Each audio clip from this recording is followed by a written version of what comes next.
What's going on, ladies and gentlemen? Welcome back to The Fringe. Well, Danielle Smith has done it again. Yes, she just keeps winning when it comes to Alberta, when it comes to standing up to the clown show that the woke left have put against many people for many years.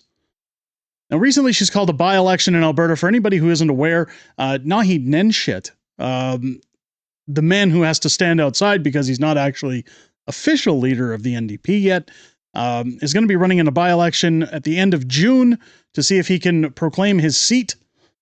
Boy, it'd be really funny if he didn't win that election, if he was actually kicked out and unable to garner his leadership. I think Alberta could breathe a sigh of relief if that was the case. But nonetheless, that's not what we're here to talk about today. That's more just in case you missed it.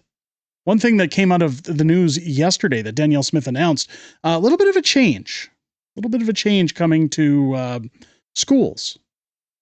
And many people have said that when it comes to the woke left and it comes to what's available in schools, we've reported on this channel about paraphernalia, if you will, or adult-oriented material that is available in children's libraries at schools. We all know about Drag Time Story Hour that's gone on in schools, how failed woke mayor Jody Gondek instituted a ban on people protesting Drag Time Story Hour. You're not allowed, I think it's within 100 meters of a building that has any of that stuff going on. Well, Danielle Smith's changing things up when it comes to schools. She has said enough of what's going on in schools. We're not doing it anymore. Let's take a look at what's happening. Corey Morgan tweeting out, people are still able to get all the adult-related material they please. We just won't provide it in children's classrooms. It's hardly a book ban. Of course, you can see the lefties already losing it here. Looks like Alberta is going to be banning some books. Press conference with the minister at 11 a.m. in Calgary.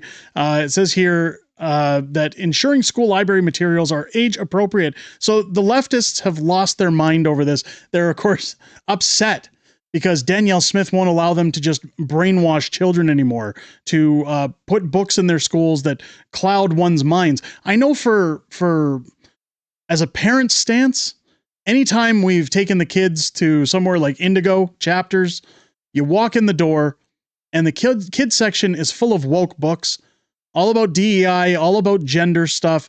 I don't believe that stuff should be thrust onto kids, especially when they're at young ages and their brains essentially just soak everything up like a sponge. It's indoctrination. I don't believe in indoctrination. I don't know about you. I'm sure if you're watching this channel, you don't. But here is the article talking about what is actually happening in Alberta. Alberta changing rules to ensure only age-appropriate books are in schools by fall. We're winning, folks. Danielle just keeps knocking it out of the park. So many people want to scrutinize what she's doing. I have no problem when things like this are coming out. I think this is exactly what we voted for. An end to all this nonsense. Alberta's bringing in new rules this fall to ensure only age-appropriate books are available in school libraries. Education Minister Dimitri Nicolade said Monday that the move was spurred by 4 graphic coming-of-age novels, which most of depict sexual alphabet people content found in circulation in Edmonton and Calgary public schools. Speaking in Calgary, Nicolade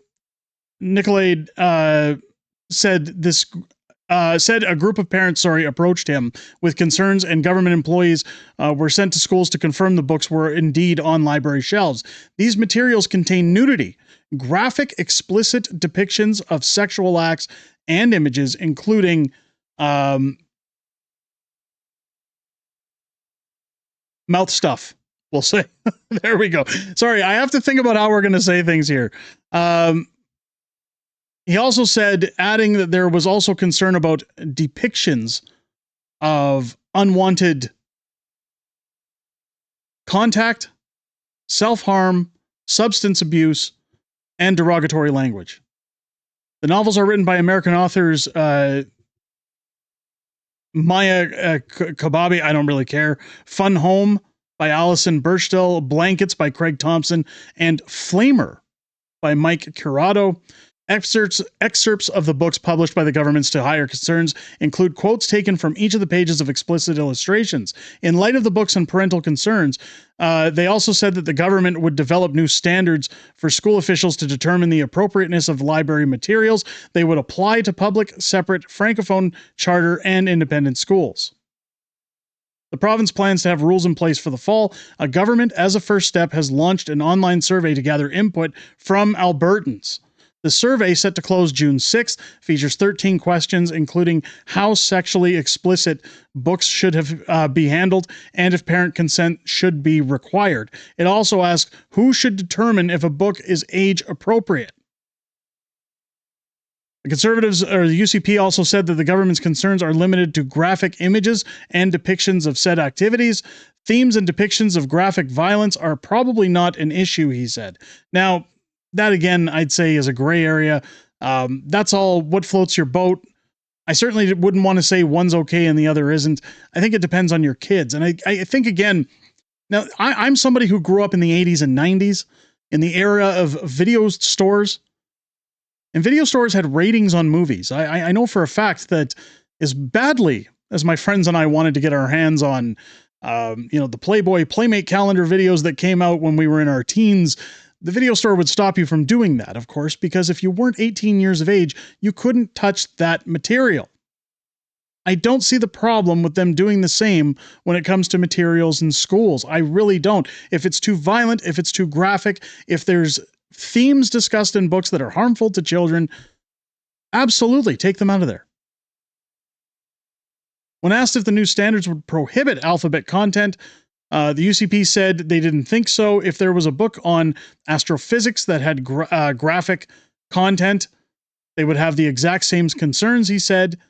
He also said he planned to investigate the processes and procedures that led to the novels being on the shelves in the first place. He also stressed the government isn't embarking on a widespread book ban, saying it doesn't have the authority to do so.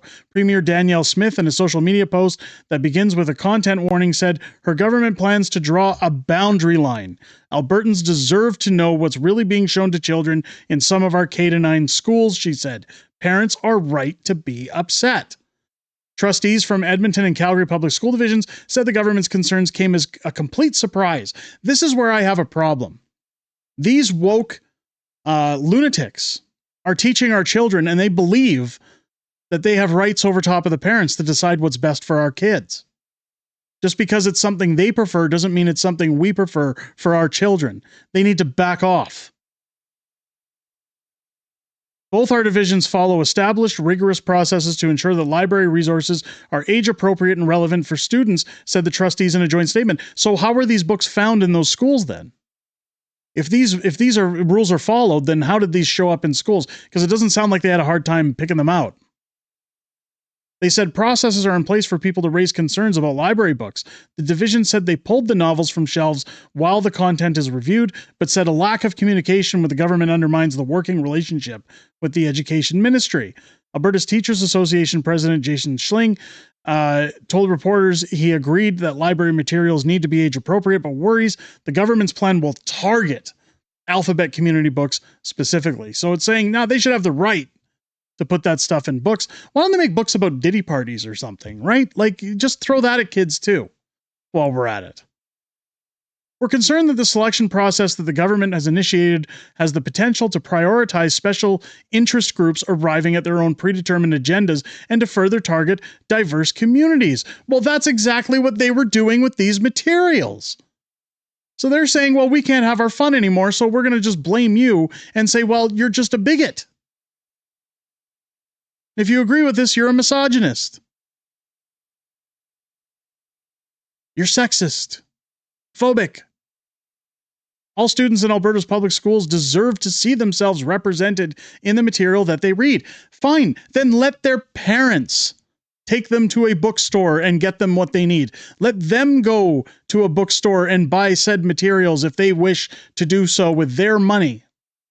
Schools have no obligation, none, to do this to kids. Their job is to educate kids on math, science, social studies, English language, physical education. They have no business talking to kids about their sexual preferences, ever.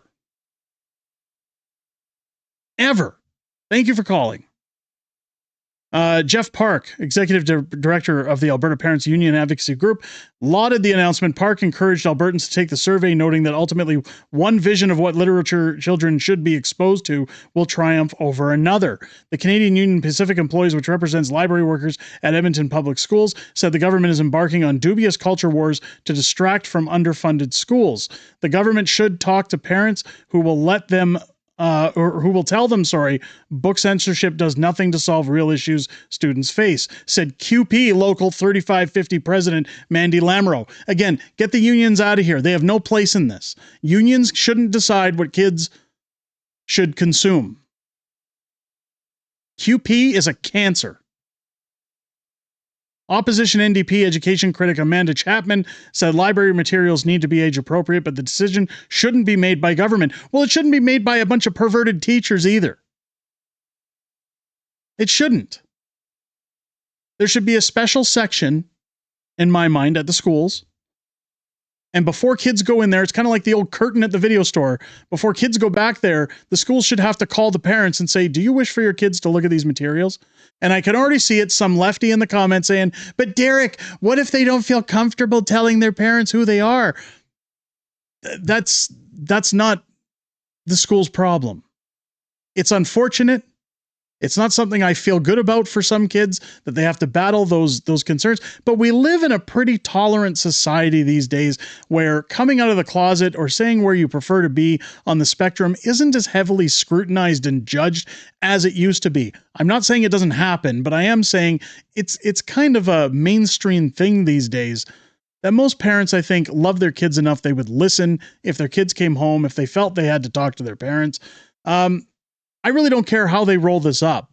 As a parent of 3 children, I'm telling you right now, there's no scenario they could give me that would make me feel comfortable knowing those materials are within my children's school and that a perverted teacher may or may not have the ability to indoctrinate my children by influencing them with said materials. There's no excuse for it. Pull it off the shelves. Let me know what you guys think down below in the comments. Do you think Danielle made the right move?